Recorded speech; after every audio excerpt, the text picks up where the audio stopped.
usual di ba nailipat ko dahil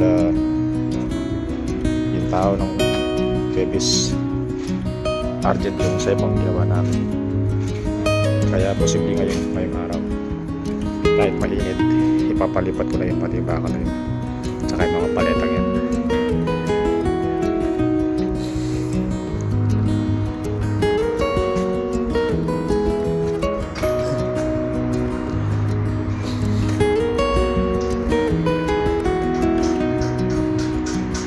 Baka bukas pag may deliver yung tiles na pina-order namin, dito ilalagay lahat yung pati hollow block, kaya mamayang hapon papatipong block dito yun para may space lahat, dahil di nagagawa dahil buwan ng may Argent sa baba, may Argent doon sa kabilang ginagawa natin.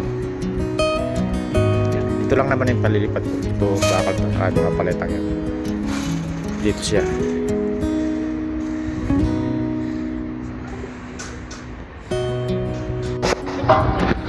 Yan, dahil dito yung nagagawa nila dito sa mga framing ng tubular.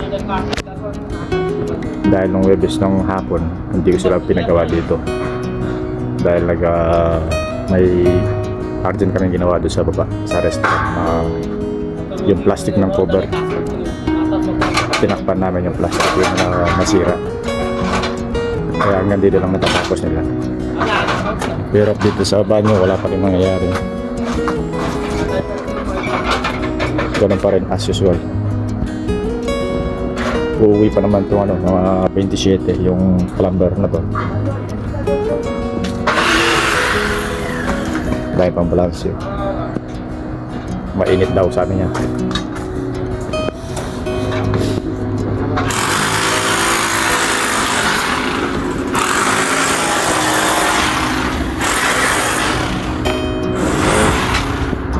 Hanggang mamaya siguro makatapos din na ito ang pagdito. Tapos mamayang hapon may magagawa ko sa baba rin. Kasi Argent din yun sa baba. May pinapagawa yung amo ko na panibagong trabaho naman. Hindi na ubusan ng trabaho dito sa aming lugar. Tapos ko na yung kinausap yung sa baba, sa taas. When you will ayo, anak kalamura na, nag-ipsukol tayo sa site. Ayan, pababa na ako. Tignan ko na yung baba sa trabaho.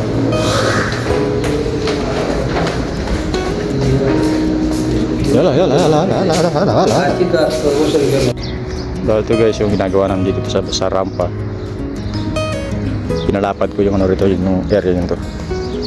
Lalagay ng hollow block para hindi yung tubig hindi tumakas dito sa loob.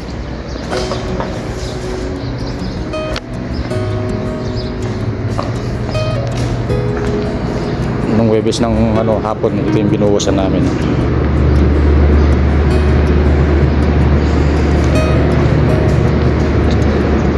Sa kaya dadaan.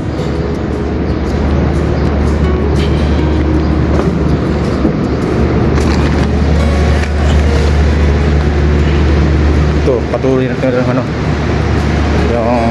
epoxy primer din sa Actually, epoxy talaga to yung ginagamit sa flooring, pang basement. Bali dito ngayon sa restaurant. So yung lip nito, lalagay naman ang grout.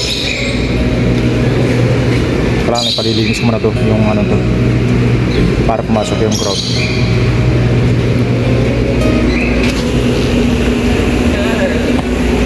Dito tumatagas, so pati yun. Wow, daming trabaho.